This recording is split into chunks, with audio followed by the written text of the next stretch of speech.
Puji nama Tuhan. Saya tidak akan baca firman Tuhan, tapi saya akan tunjukkan sebuah video. Karena ini firman Tuhan yang jadi dasar untuk malam hari ini, itu sudah biasa untuk kita dengar. Jadi silakan diputar.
Waduh, tepuk tangan dulu buat Tuhan Yesus. Coba Eten bisa putar sekali lagi yang pas dia keluar dari perahu. Karena ini bagian pentingnya di sini nih.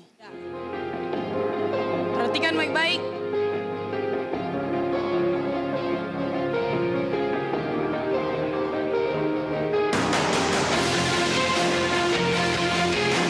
Pelan saja.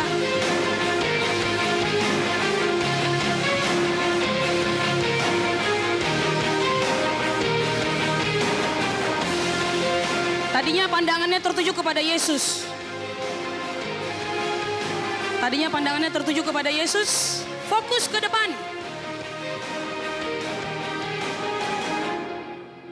Masih ke depan pandangannya. Menatap mata Yesus. Dan sekarang pandangannya berubah. Kiri, kanan, bawah. Sudah tidak lagi menatap Yesus di depan. Maka dia tenggelam. Puji nama Tuhan. Sekali lagi tepuk tangan buat Tuhan Yesus, haleluya. Yes.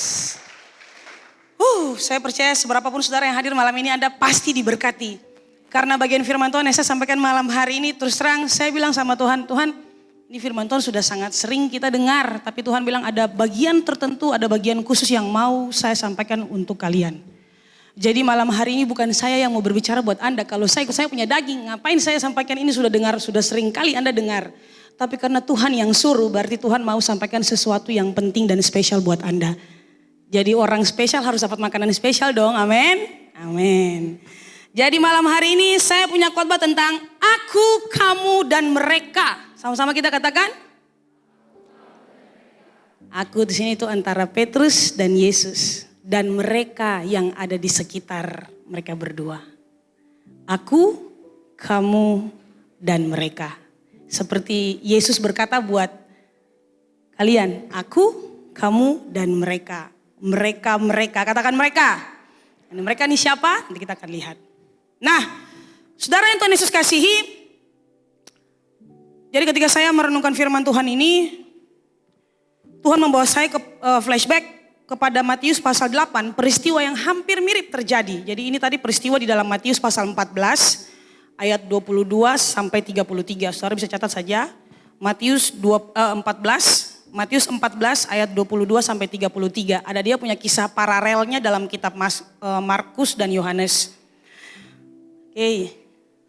Jadi ketika saya baca kitab Matius pasal 14 ayat 22 dan sampai 33 ini, Tuhan bawa saya, Lady kamu coba deh. Kembali ke pasal 8. Peristiwa yang hampir mirip terjadi. Hampir, katakan hampir. Hampir ya. Coba tepok bahu kiri kanan bilang jangan mengantuk. Mengantuk. Ini udara sudingin begini, saudara dia begini. Aduh bahaya nih, sahabat ketemu sambil khotbah sambil bakar rabul ya. Supaya jangan mengantuk. Jadi Matius 8 ini hampir mirip. Ya. Tapi memang firman Tuhan itu selalu luar biasa. Jadi pelajaran tertentu buat kita. Hampir mirip tapi dia punya makna memang berbeda. Dan saya duduk dan membuat perbandingan antara kisah Matius pasal 8 ini. Peristiwa di mana Yesus meredakan angin ribut. Nah, angin baribut, angin topan, angin badai.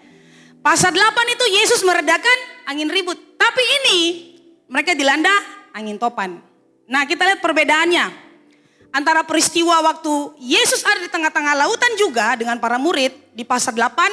Dan Yesus di tengah-tengah lautan juga dengan para murid di pasal 12. Yang pertama, saudara lihat dalam Matius pasal 8 ketika peristiwa Yesus meredakan badai atau angin ribut.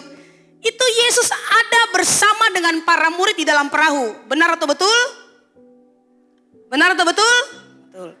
Tapi peristiwa yang tadi Anda lihat, dari mereka berangkat, Yesus tidak ada dengan mereka. Katakan, oh. Yang kedua, yang menghantam mereka, masalah yang mereka alami, itu angin badai, angin topan. Tapi yang pasal 8 alami, tapi yang pasal 14 itu angin sakal.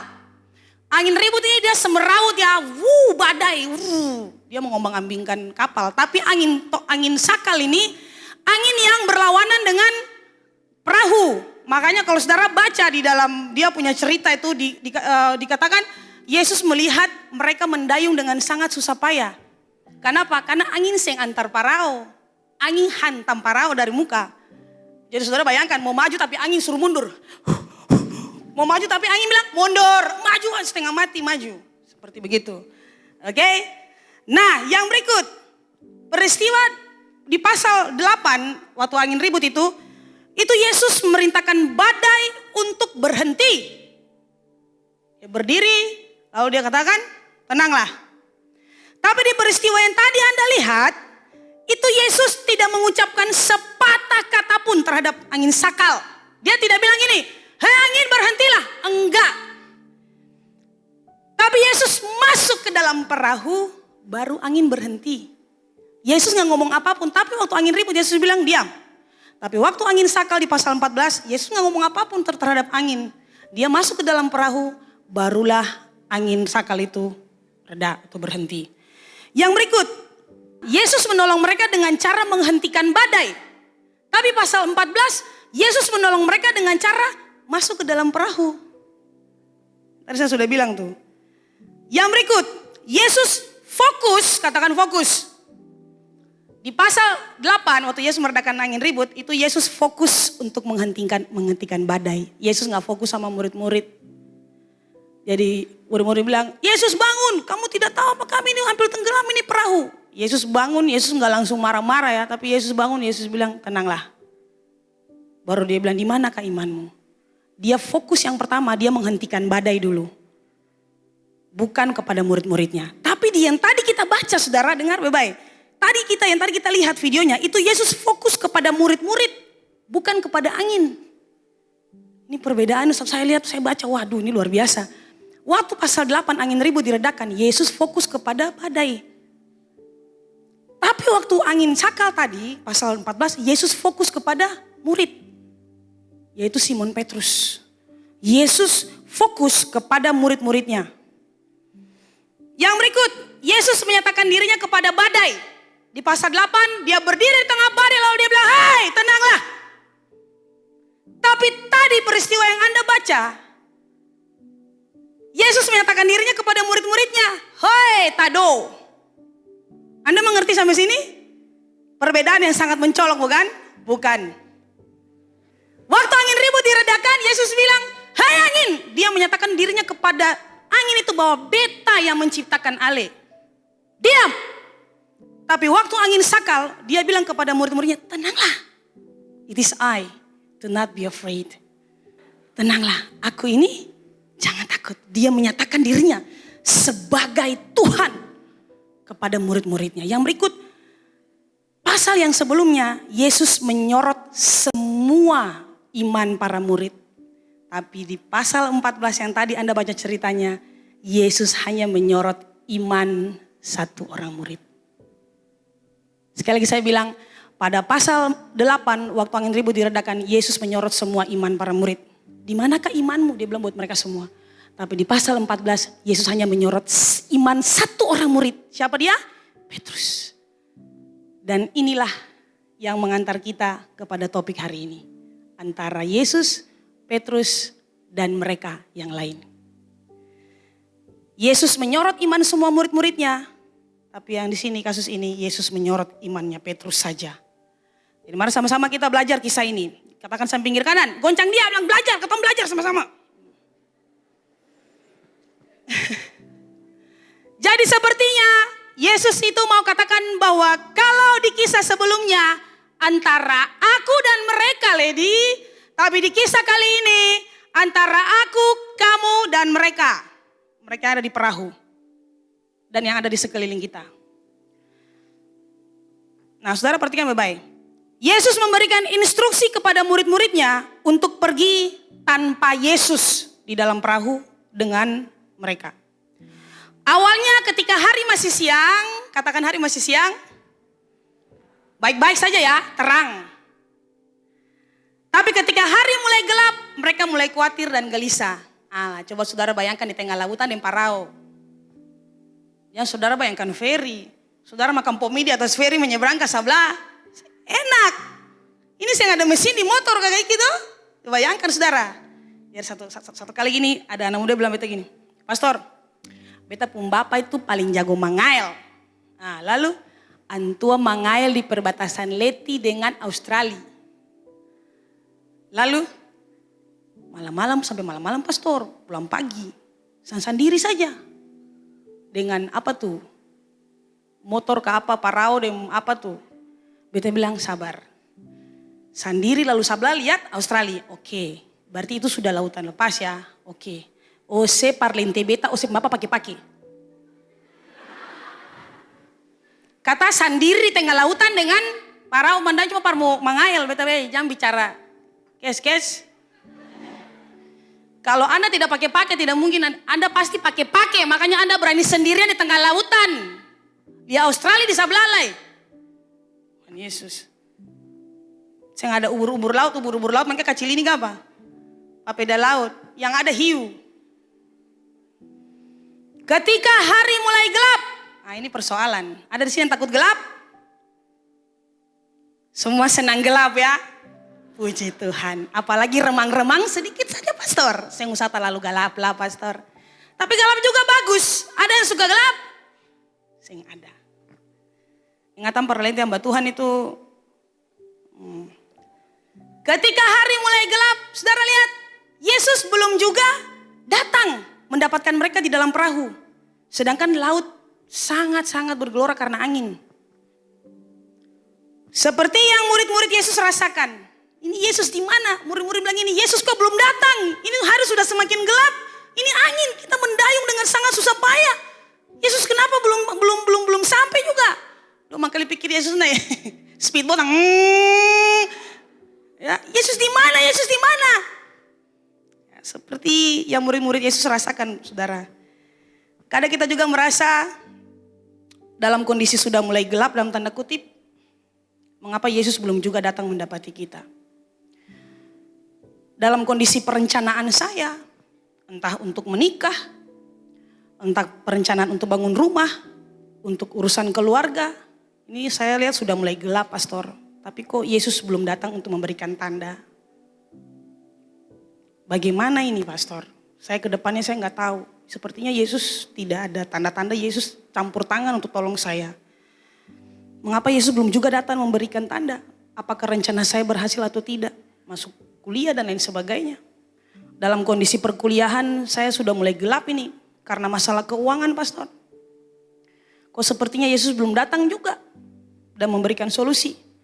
Dalam karir saya yang sudah kayaknya sudah makin gelap pastor. Sepertinya saya tidak melihat ada tanda-tanda saya dipromosikan. Dapat pekerjaan. Saya tidak lihat ada tanda-tanda saya akan dapatkan pekerjaan tahun ini pastor. Sudah berapa tahun sepertinya gelap. Kenapa Tuhan belum juga datang memberikan solusi kepada saya?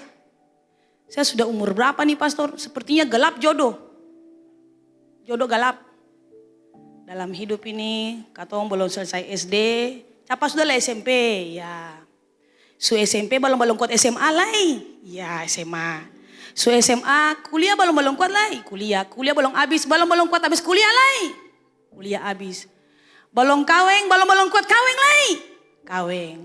Su kaweng belum kuat pung ana lai, pung ana. Su pun ana satu belum kuat pun dua lai, dia harus pun kakak nih, ada nih. Hei, kita belum 4 orang. Hidup ini tuh menuntut paling banyak. Yang jalani kita, men. Santai aja, men. Jangan saudara tuntut orang punya, saudara bikin senang orang bagaimana? Ya kalau saudara anak pesu ampat saja. Lah kira-kira saudara mau bikin 1,5 lagi. Tuhan saya gak melihat sesuatu di depan. Tuhan saya sudah merencanakan perjalanan mimpi saya seperti begini. Tapi saya sepertinya melihat ini semakin gelap yang saya lihat. Bukannya terang. Saya lihat justru ketika angin sakal itu datang. Yesus itu melihat. Dalam kegelapan, Yesus tahu Anda sedang dalam gelap. Yesus tahu para murid sedang dalam gelap. Yesus tahu angin sakal datang menimpa mereka. Yesus tahu mereka sangat payah berdayung, sangat susah payah berdayung. Yesus tahu. Karena dia tahu, dia melihat, dia tahu, dia datang menjumpai mereka, saudara. Dan dia berkata, tenanglah, aku ini. Jangan takut. Karena waktu saat mereka sedang ramai-ramainya mereka mendayung, tiba-tiba mereka lihat seperti hantu datang. Bayangkan manusia siapa yang berjalan di atas air, saudara. Makanya wajar kalau mereka ketakutan, mereka bilang itu hantu. Yesus bilang, calm down. Be still. It is I. Do not be afraid. Saudara perhatikan, Yesus melihat situasimu. Dia tahu bahwa kamu membutuhkan pertolongannya. Dan dia hadir tepat pada waktunya. Yang percaya katakan amin. Sekali lagi pastor mau bilang, Yesus melihat situasimu, dia tahu bahwa kamu membutuhkan pertolongannya dan dia hadir tepat pada waktunya. Selalu tepat pada waktunya. Nah, pernahkah kamu mendengar kalimat ini dari papamu? Dari mamamu? Pernah? Dari orang yang paling dekat denganmu? Dari orang yang bisa dipercayai, saudara pernah dengar kalimat ini? Tenang, ada papa. Tenang, ada mama nih. Tenang saja, ada papa. Yang saya tahu pernah Monica masuk ke dokteran, dia punya uang ini. Bapak Gembala cuma bilang per dia, Mon, tenang. Mon hanya tahu kuliah, itu papa punya tanggung jawab. Saudara, ini perkataan seseorang yang memberikan jaminan kepada kita bahwa everything is gonna be okay. Bahwa segala sesuatu pasti baik-baik saja. Jadi kalau kalimat ini adalah jaminan bahwa Yesus ada. Dan kalau Yesus ada dengan kamu, apa yang kamu takutkan? Apa yang kamu khawatirkan? Semua angkat kepala ya pastor. Apa yang kamu khawatirkan tentang masa depanmu, masa kini, masa akan datang? Apa yang kamu khawatirkan? Dia menjamin semua kebutuhanmu, dia menjamin masa depanmu. Makanya dia bilang, tenanglah aku ini, jangan takut. Itu dia. Dan kita masuk lebih dalam, setelah Yesus berkata demikian, ada satu orang yang paling menjadi pusat perhatian Yesus, yaitu Petrus. Saudara, ini Petrus tidak sama seperti murid-murid lain dalam perahu. Petrus punya keinginan berbeda. Petrus selalu berbeda dari teman-teman yang lain. Dan saya melihat keinginan itu sangat kuat di dalam dirinya. Saat murid-murid yang lain ketakutan melihat bahwa itu hantu. Dan setelah mereka mendengar Yesus bilang, tenanglah, aku ini, jangan takut. Saudara, seketika itu juga ketakutan Petrus langsung lenyap, sirna. Dan satu hal menarik yang saya lihat, Petrus ini benar-benar ingin bahwa kalau Yesus bisa jalan di atas air, saya juga mau jalan di atas air. Yesus selalu kayak gitu, Tuhan tempat di mana Engkau berada aku juga akan di situ. Tuhan mau kemana aku di situ. Dia nih orangnya benar-benar pikiran tidak panjang. Yang dia lihat dia mau itu. Jadi saya lihat ini keinginan yang luar biasa. Dia ingin mencapai Yesus di sana. Makanya dia bilang, Yesus kalau itu kamu, Yesus undang saya ke tempatmu di situ. Halo, ini laut bukan kali.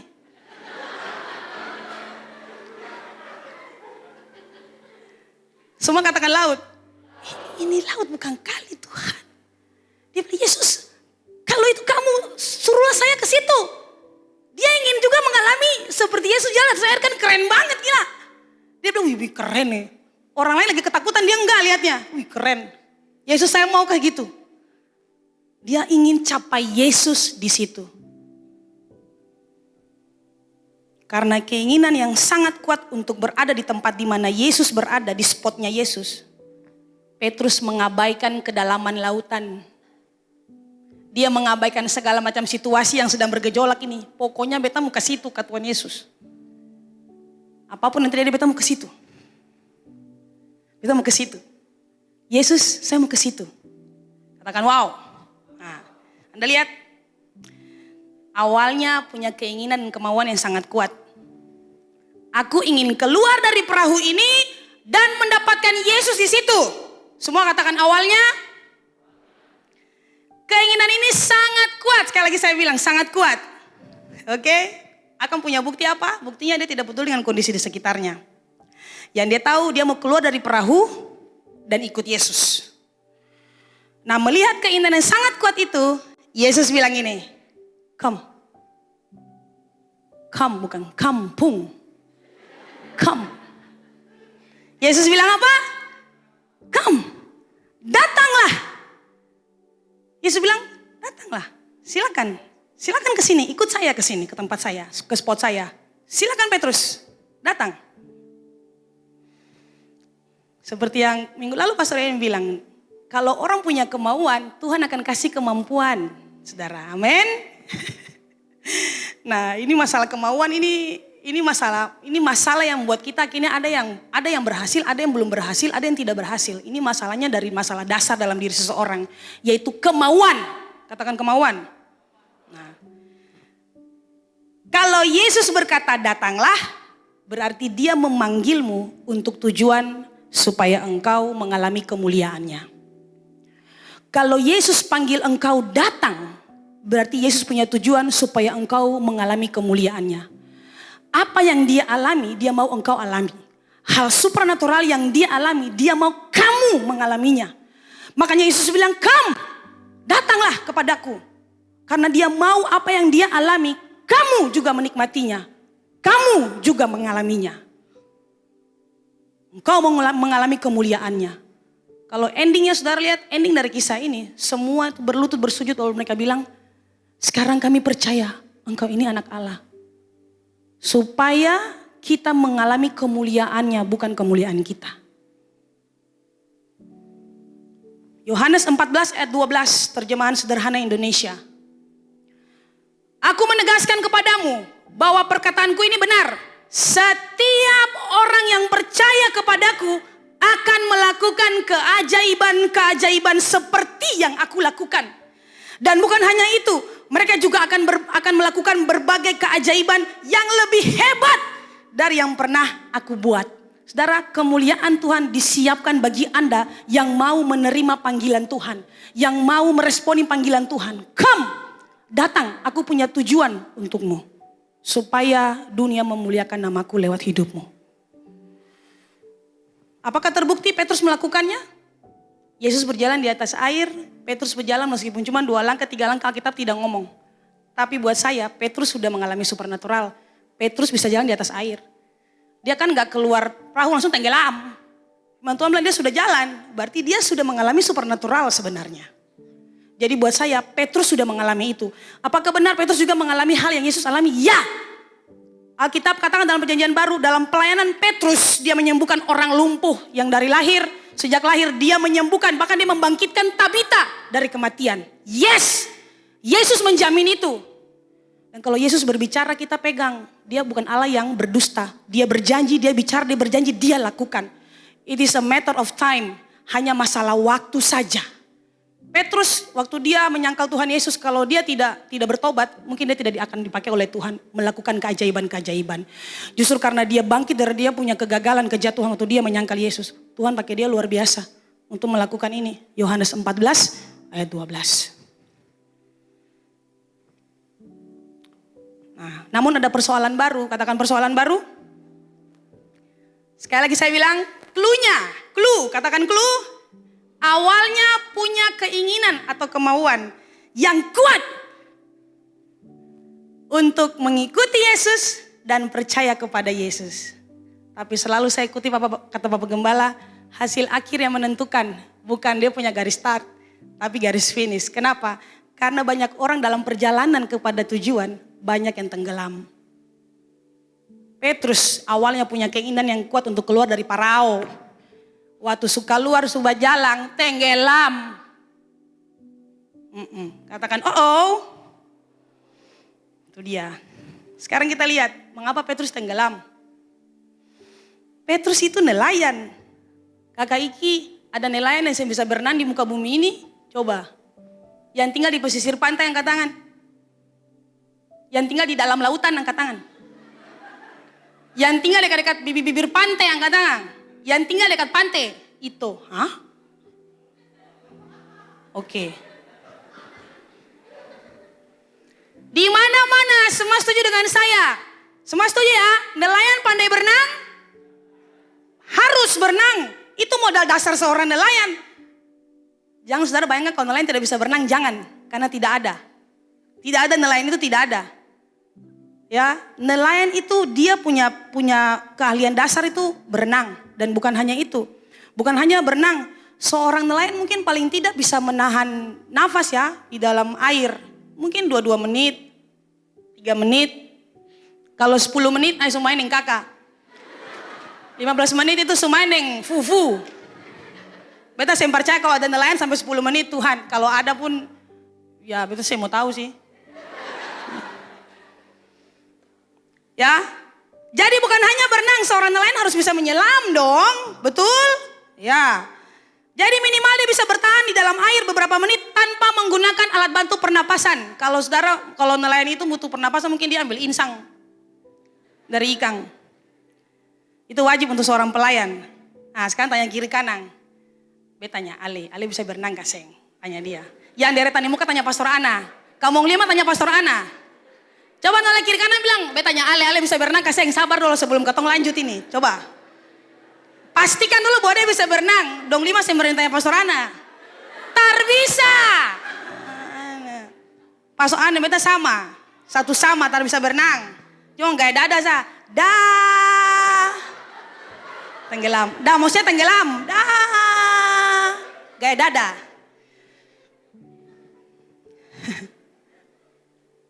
Apa yang salah dari Petrus? Kenapa Petrus bisa tenggelam, Rich? Dia jago berenang loh. Bahkan waktu dia sudah mulai tenggelam, dia bilang, Lord save me. Ya Tuhan. Lalu saya punya ilmu tuh di mana? Waktu mau tenggelam, dia bilang, Tuhan ya selamat kami, Tuhan ya tolong beta. Padahal ini pintar berenang loh. Apa yang salah ini? Nah ini dia, ini persoalan. Ini waktu saya renungkan firman Tuhan, Tuhan buka saya bilang, aduh Tuhan memang paling hebat. Aduh. Dan beta saya ada mimpi untuk bisa berenang juga sih. Biarkanlah sampai Tuhan panggil pulang saya bisa berenang. Ya. Mengapa Petrus bisa tenggelam? Catat situ. Karena ada dua faktor. Faktor dari luar dan faktor dari dalam. Faktor eksternalnya ada dan faktor internalnya ada. Petrus itu tidak bisa berenang. Petrus tenggelam. Karena pertama dari faktor eksternal, tiupan angin. Iya, tiupan angin. Semua katakan haleluya. Jadi kira-kira kalau Carlo tiup Petrus tenggelam. Oke, saudara perhatikan baik-baik. Mungkin bisa putar video yang tadi supaya dong ada bayangan beta bicara ya. Nah ini angin loh, ini saudara lihat. Angin sakalnya tuh dibuat kelihatan tuh. Dibuat kelihatan.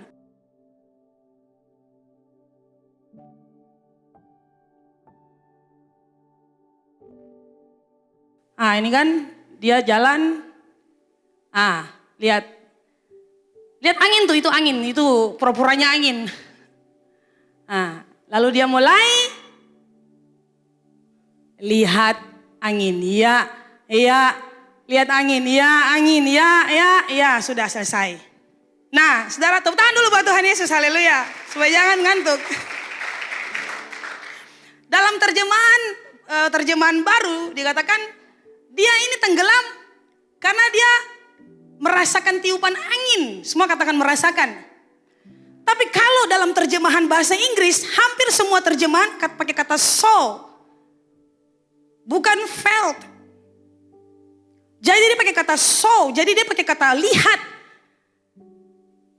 Faktor eksternal dari luarnya Petrus. Dia tenggelam hanya karena dia lihat tiupan angin, dia lihat angin. Dia mulai tenggelam, itu faktor utama. Sudah? Yang kedua, Alkitab tidak mencatat, tapi saya tahu peristiwa ini pasti terjadi. Yaitu ada suara-suara negatif yang datang dari perahu. Saya tidak percaya kalau murid-murid Yesus waktu lihat Petrus melangkah, don diam. Saya tidak percaya. Kalau Alkitab itu mau jujur semuanya cerita, mungkin setinggi ini. Saya percaya waktu Petrus melangkahkan kaki keluar, murid-murid kata, "Weh Petrus, itu gila kak? Weh Petrus, weh Petrus, itu gila, weh terhadapku secara ada otak, weh Petrus, weh Petrus, saya pakai otak handai kesariki, weh usus gila kak? Weh ini tengah lautan, weh. Awe. Petrus begini, awe.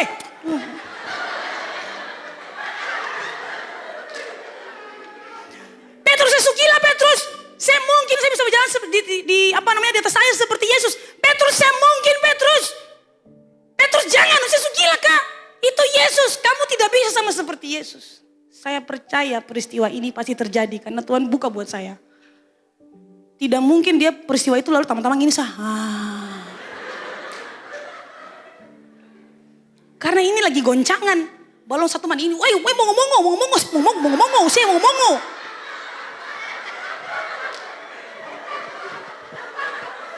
Satu bilang, saya bicara tapi, satu begitu. Saudara, suara negatif ini datang dari siapa? Dari mereka dalam perahu ini. Jadi saya tahu tuh peristiwa Petrus begini, masuk jalan ini. Ini bilang, weh Petrus, balik, weh Petrus, mau ngomong, Petrus. Weh Petrus, balik, Petrus, weh. Kalau itu, tapi bersyukur ya murid-murid bukan orang Ambon. So, kalau murid-murid orang Ambon, bapak, beta tahu lah. Saudara bisa bayangkan ya, karena tidak mungkin Petrus senekat itu dan murid-murid tidak mungkin tidak bersuara. Ada suara-suara sumbang, tidak bisa Petrus, tidak mungkin Petrus ngapain sih, tidak mungkin melakukan apa yang Yesus lakukan. Petrus, kamu tidak sama. Saudara lihat baik-baik, dalam perjalanan mengikuti Tuhan Yesus, dalam perjalanan mengikuti panggilan Tuhan Yesus ketika Tuhan suruh kamu datang. Dalam perjalanan mengikuti panggilan Tuhan Yesus, Petrus itu sudah mengalami mujizat. Sekali lagi saya bilang, Petrus itu sudah mengalami mujizat. Dia bisa berjalan di atas air. Meskipun hanya beberapa langkah, itu udah keren banget. Sangat menyenangkan. Ikut Yesus itu sangat menyenangkan. Yesus panggil, kita datang, kita mengalami mujizat. Sekalipun cuma 2-3 langkah, itu mujizat. Teman-teman lain di dalam perahu cuma, wih keren, tapi sabar dulu, wih. Tapi paling gagah, wih. Bisa berjalan, bisa begitu tuh. Kira-kira dia mirip Evaristo lah.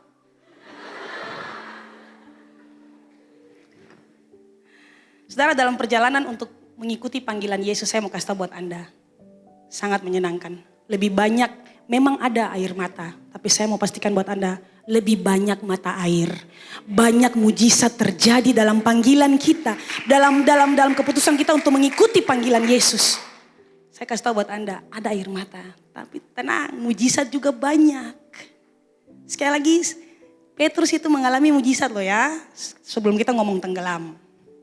Dia mengalami mujizat. Katakan samping kanan, Petrus keren nih. Ini bukan Petrus lutruntuh lu ya.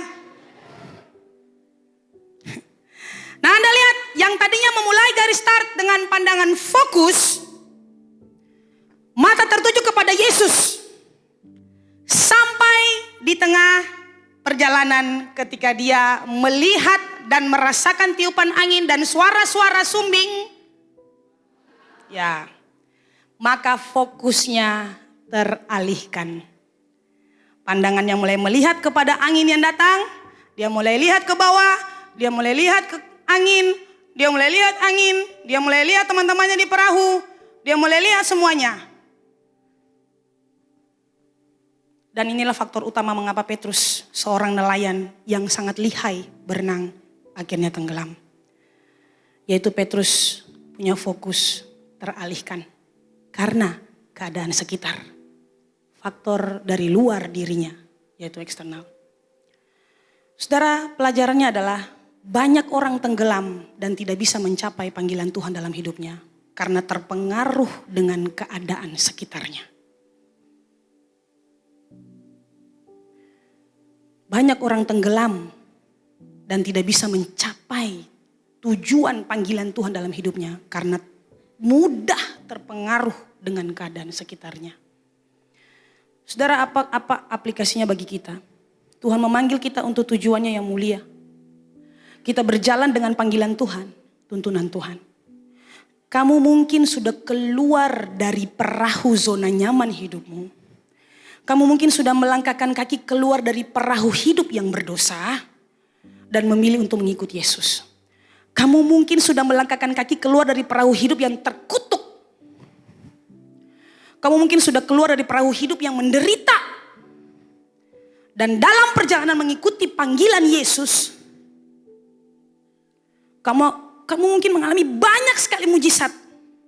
Ya Tuhan, saya keluar dan saya sudah mengalami mujizat seperti Petrus. Tapi ingatlah, iblis tidak pernah tinggal diam.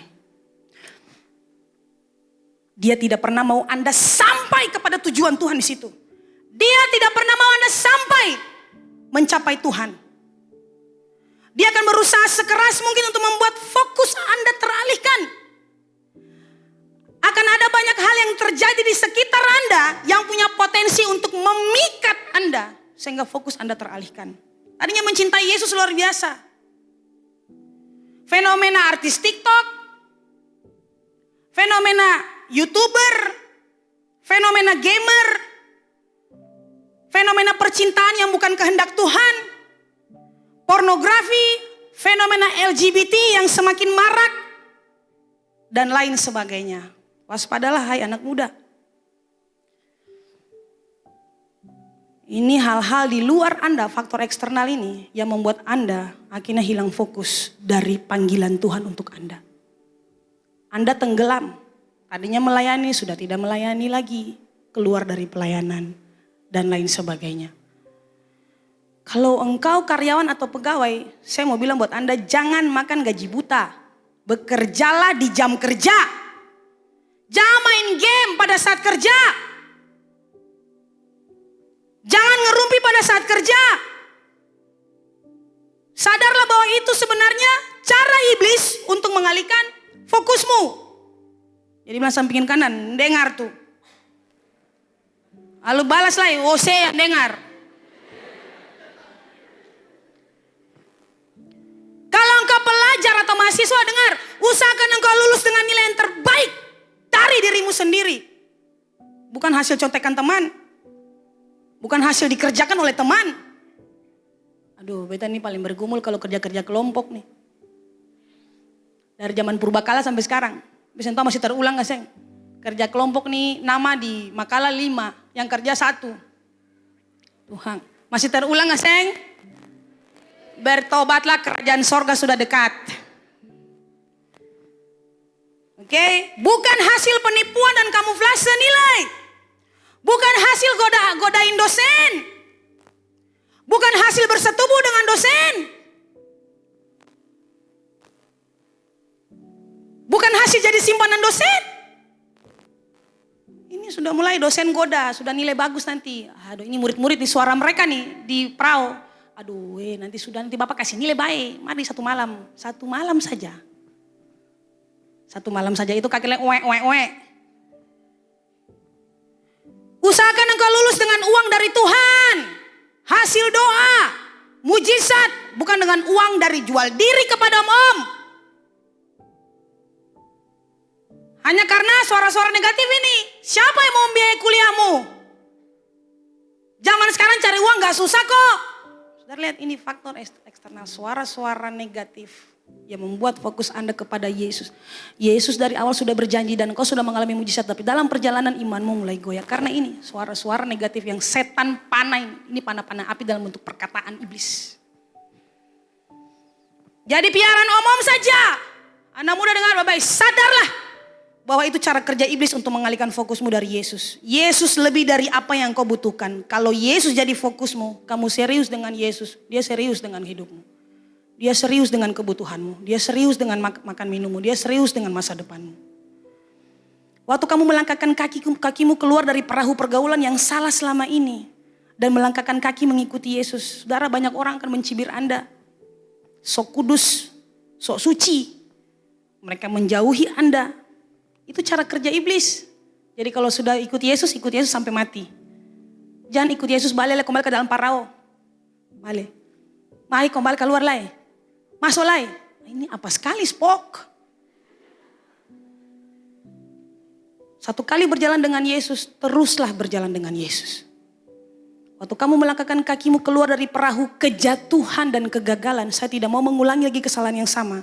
Dan mulai melangkah mengikuti Yesus. Dengar baik-baik, orang-orang akan meludahi engkau. Puh. Mereka akan meneropong masa lalumu, mengingat masa lalumu, membahas masa lalumu. Mereka akan terus menandai engkau dan terus menghakimi engkau dengan masa lalumu. Ingat, itu cara kerja iblis untuk mengalihkan fokusmu. Satu kali keluar berjalan terus ikuti Yesus sana. Jangan dengar orang mencibir Anda lagi. Waktu keluar. Semua kita pernah gagal, amin. Tapi tidak ada orang yang mau gagal terus sampai Tuhan panggil pulang. Enggak, semua kita mau berubah. Katakan saya mau berubah. Waktu kamu diangkat oleh Tuhan dan dikasih tanggung jawab di tempat pekerjaanmu, orang akan mulai merendahkanmu. Mencari cara untuk menjatuhkanmu, memfitnah kamu dan lain sebagainya. Tapi tetaplah fokus, katakan fokus. Karena itu cara kerja iblis untuk membuat engkau tenggelam dalam rasa benci, rasa pesimis, dan lain sebagainya. Membuat engkau akhirnya kembali ke dalam perahu hidupmu yang lalu. Berhenti kerja sajalah, jadi pengangguran lagi. Ngapain kerja kalau di dunia kerja difitnah orang? Kalau kamu saya mau kerja, lalu saya mau difitnah, pi kerja dengan orang utan di dalam utan. Karena di dalam pekerjaan Anda harus siap mental Anda untuk seperti demikian. Jadi punya mental harus mental baja. Kalau Anda mau kerja lalu tidak kuat tahan banting, jangan Anda kerja. Anda jadi pengusaha saja, jadi bos atas Anda punya usaha sendiri lah, banting orang. Yang berikut, faktor internal. Wah, saya sudah mau selesai, cepat saja. Berapa? Sudah. Faktor internal ini dari dalam, katakan dari dalam. Tadi dari luar yang bikin Petrus tenggelam, sekarang dari dalam yang bikin Petrus tenggelam. Yaitu rasa takut atau khawatir. Dah? Nah, saudara, peristiwa tenggelamnya seorang nelayan hebat seperti Petrus membuat saya tidak bisa berenang. Membuat saya yang tidak bisa berenang ini menyimpulkan bahwa sehebat apapun seorang perenang, tapi kalau tiba-tiba diperhadapkan ketakutan, langsung gaya bebas. Serius. Semua orang biar dia ahli, tapi kalau sudah diperhadapkan dengan ketakutan, takut itu wajar. Tapi dalam konteks ini ketakutan yang sudah tidak wajar, yang berlebihan. Ya. Nah, saudara dengar baik-baik. Rasa takut yang Petrus alami itu berasal dari dalam dirinya sendiri. Sebagai akibat dari tidak fokus tadi. Karena fokus teralihkan, Petrus jadi takut. Semua katakan, karena fokus teralihkan, Petrus jadi takut, khawatir, cemas, gelisah. Pandangan yang sudah tidak lagi tertuju kepada Yesus akan membuat kita dengan sangat mudah diserang oleh iblis. Mengapa? Karena mata kita sudah tidak lagi melihat si penjamin hidup kita. Saudara, ketakutan punya potensi besar untuk melumpuhkan keinginanmu dan kemampuanmu. Sehebat-hebatnya seseorang, tapi kalau sudah ada ketakutan di dalam dirinya untuk maju, sia-sialah dia punya kemampuan. Sepintar-pintarnya orang merencanakan sesuatu, tapi kalau dia takut untuk merealisasikannya, sia-sialah apa yang dia rencanakan. Ketika kamu punya kemampuan yang kuat terhadap sesuatu hal yang positif, yang ingin kamu capai, go get it. Kerjakan, capai itu. Itu saya merenungkan firman Tuhan ini, saudara. Langsung Tuhan bicara buat saya. If your will is bigger than your worry, you are unstoppable. But if your worry is bigger than your will, you are stoppable. Saya sudah tulis arti di bawah. Tenang, aku ini, jangan takut.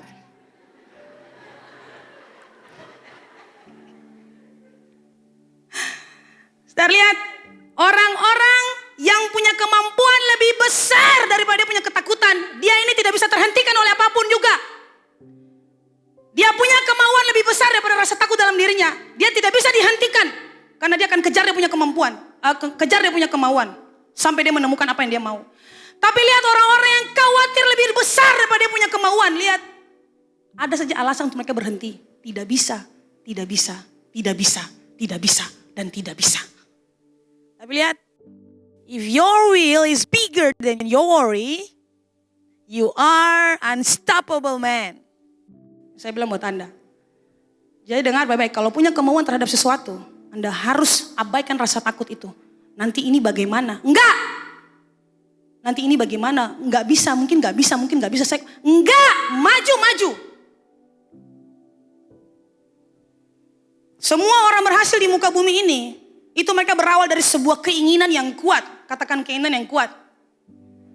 Untuk meraih mimpi mereka. Dan keinginan mereka itu membuat mereka tidak bisa diberhentikan oleh apapun. Kan mereka punya mimpi. Dan mereka ingin kejar, mereka punya mimpi itu. Semakin dihambat, semakin merambat. Semakin dihalangi, semakin dijalani. Yang berikut, ragu. Katakan ragu. Ini faktor dari dalam diri. Terus mau maju, ragu.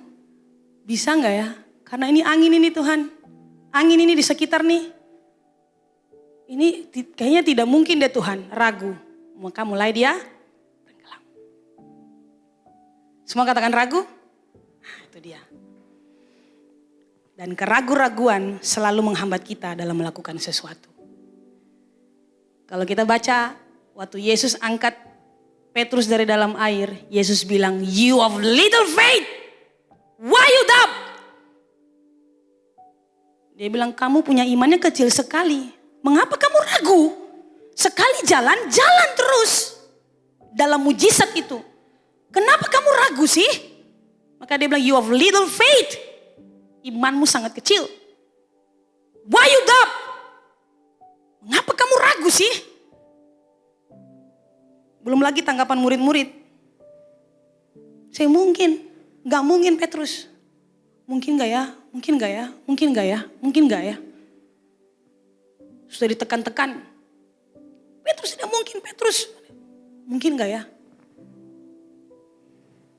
Anda lihat perkataan-perkataan orang yang dapat membuat imanmu lengah, jauhi mereka. Anda harus ada dengan orang-orang yang bilang bisa. Maju. Bisa. Ada tantangan, ada rintangan, bisa. Jangan kotori. Anda punya pendengaran yang membuat Anda tidak bisa mencapai Anda punya visi hanya karena mereka bilang tidak bisa. Mereka.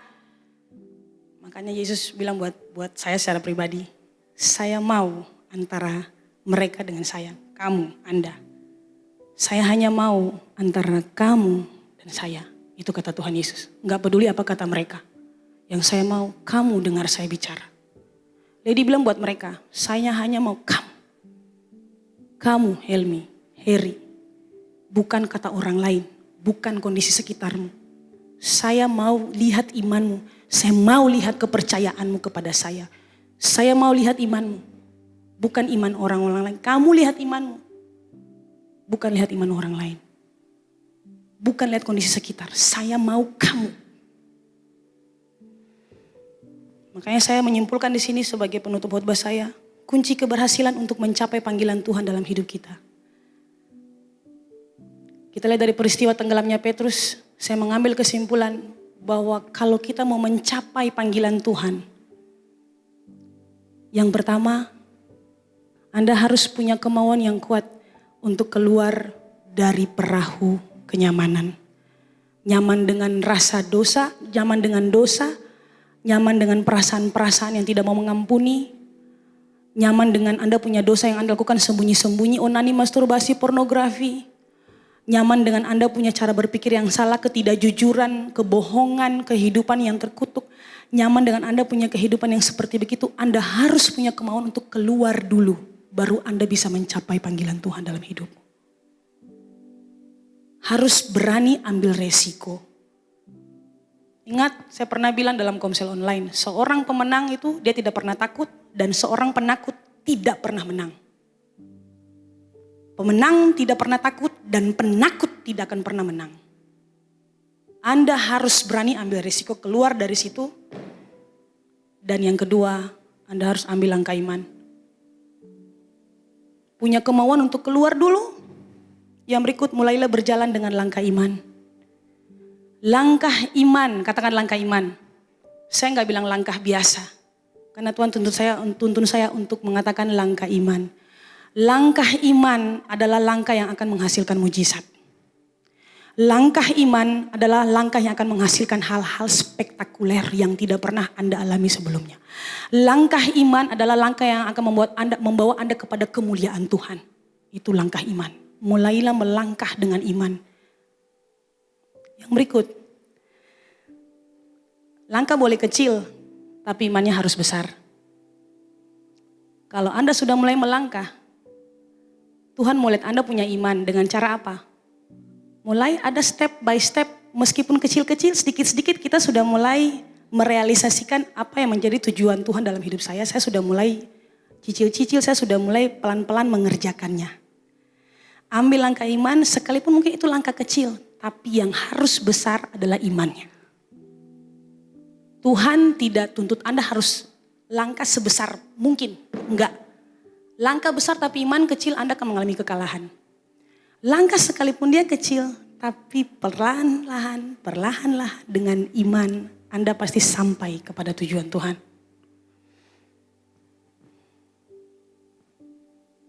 Yang keempat, tidak boleh ragu sedikit pun dengan langkah imanmu. Satu kali berjalan, teruslah percaya sampai engkau melihat, engkau sampai di tempat Tuhan ada di situ. Amin. Oke. Tidak boleh ragu sedikit pun. Percaya 100%, percaya 50% itu beda. Percaya 100% dan percaya 50% itu berbeda. Percaya 50% itu sama dengan equal to tidak percaya. Percaya 50% sama dengan tidak percaya. Buat saya, ragu-ragu itu dosa. Buat saya, sedikit percaya dengan Tuhan itu dosa. Bahwa Tuhan mampu. Mengapa? Karena kita membatasi seperti kita membatasi kuasa Tuhan buat kita gitu. Jadi kalau percaya 100%, tidak percaya setengah-setengah, ragu. Enggak, percaya setengah-setengah itu sama dengan kita berdosa di hadapan Tuhan. Karena kita tidak percaya bahwa Tuhan sanggup bikin itu. Satu kali percaya, 100% saya percaya Tuhan. Yang berikut, pandangan fokus kepada Yesus. Jangan sampai teralihkan kepada sekitar Anda. Dengar baik-baik, sekarang tawaran dunia sangat asyik dan menggiurkan. Saya berdoa dalam nama Yesus, darah Yesus bungkus semua pemuda Levi's Youth Ministry. Dijauhkan Tuhan dari pergaulan-pergaulan yang salah. Yang menarik Anda sehingga Anda punya pandangan sudah tidak lagi kepada Tuhan Yesus. Lihat, kita orang percaya anak Tuhan, hidup kita tuh penuh mujizat. Setiap hari ada mujizat. Miracle is usual. Kita sudah biasa dengan mujizat. Tapi kalau hidupmu tidak ada mujizat di dalamnya, saya mau kasih tahu buat Anda. Berarti Anda masih belum keluar dari dalam perahu kenyamanan Anda. Kalau hidupmu dihiasi dengan mujizat Tuhan, saya mau bilang itu sekarang Anda ada dengan Tuhan dan berjalan dengan Tuhan. Tapi kalau hidupmu tidak pernah mengalami mujizat atau sekali-sekali saja, saya mau kasih tahu buat Anda, ini berita buruknya. Anda masih dalam perahu yang tidak ada Yesus di dalamnya. Anda harus keluar dan jumpai Yesus di luar. Atau yang kedua, mengundang Yesus masuk dalam perahu Anda. Yang terakhir, selalu ingat perkataan Yesus. Tenanglah, aku ini. Jangan takut. Selalu ingat apa yang Tuhan sampaikan. Eten, tenanglah, aku ini. Jangan takut. Itu kata Bapa di atas segala Bapa buat Eten. Itu perkataan seorang Papa di atas segala Papa buat Eten. Aku ini. Amin. Selalu ingat perkataan ini supaya Anda tidak tenggelam. Pada akhirnya hanya tentang engkau dan Tuhan, bukan tentang orang lain. Tuhan ingin melihat hidupmu, hatimu, imanmu terhadap Tuhan. Apa yang kamu takutkan saat ini? Kamu takut mengakui pelanggaranmu? Saya pastikan Anda akan menderita karena menutupinya. Kamu takut keluar dari Anda punya area dosa? Enggak. Saya pastikan Anda akan menderita dengan itu. Apa yang Anda takutkan? Tuhan, saya takut. Saya tidak bisa menyelesaikan, saya punya kuliah. Enggak. Tenanglah, aku ini jangan takut. Tuhan, saya punya keterbatasan. Tuhan, saya belum dapat pekerjaan. Tuhan, saya mungkin gak saya dapat beasiswa. Tuhan hanya mau Anda keluar dari Anda punya perahu kenyamanan. Anda sekarang lagi nyaman di dalam area apa? Saya mau bilang buat Anda sebagai hamba Tuhan. Kita sebagai orang percaya, sebagai anak Tuhan. Hidup kita harus dipenuhi dengan mujizat. Hidup kita harus dihiasi dengan berkat-berkat kejutan. Kalau hidupmu berjalan lempeng aja tanpa ada mujizat terjadi dalam hidupmu. Berarti Anda sedang ada dalam satu zona yang membuat Tuhan tidak bisa masuk ke situ.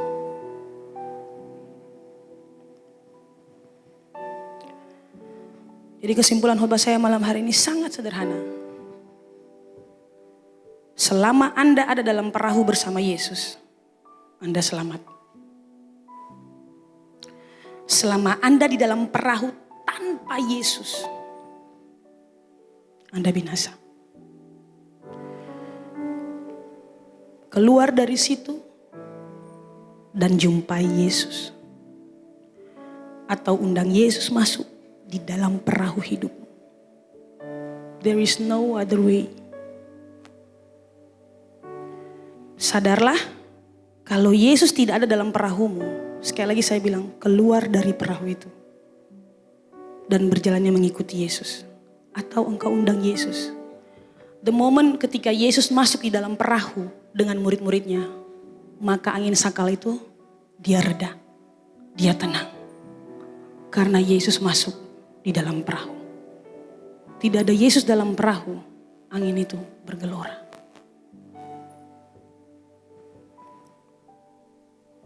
Jadi responi panggilan Yesus. Kalau Yesus bilang keluar dari situ, come.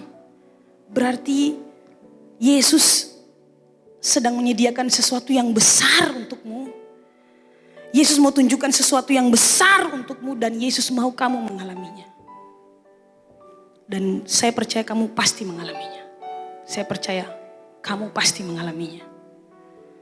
Jadi ikuti panggilannya ketika dia bilang come, datanglah. Karena Yesus ingin Anda mengalami hal-hal supernatural. Yesus ingin Anda mengalami mujizat. Yesus ingin Anda mengalami perjumpaan dengannya. Sekali lagi saya bilang, yang menjadi intisari khotbah saya malam hari ini tentang Anda dengan Yesus di luar perahu. Kamu dengan Yesus Jadi sekarang ini Yesus mau lihat imanmu. Yesus mau lihat hidupmu. Biarkan dia meneropong jauh ke dalam hidupmu. Sama-sama kita bangkit berdiri. Orata syekiri biya mora surata kasakata kai.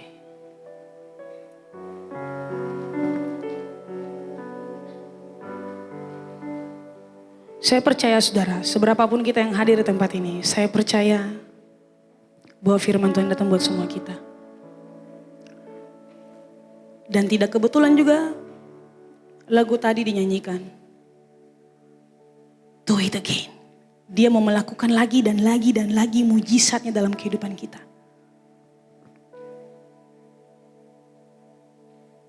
Dia mau melakukannya lagi dan lagi dalam kehidupan kita. Lagi dan lagi dalam kehidupan kita. Semua kita dalam sikap doa. Semua tundukkan kepala, boleh tutup mata.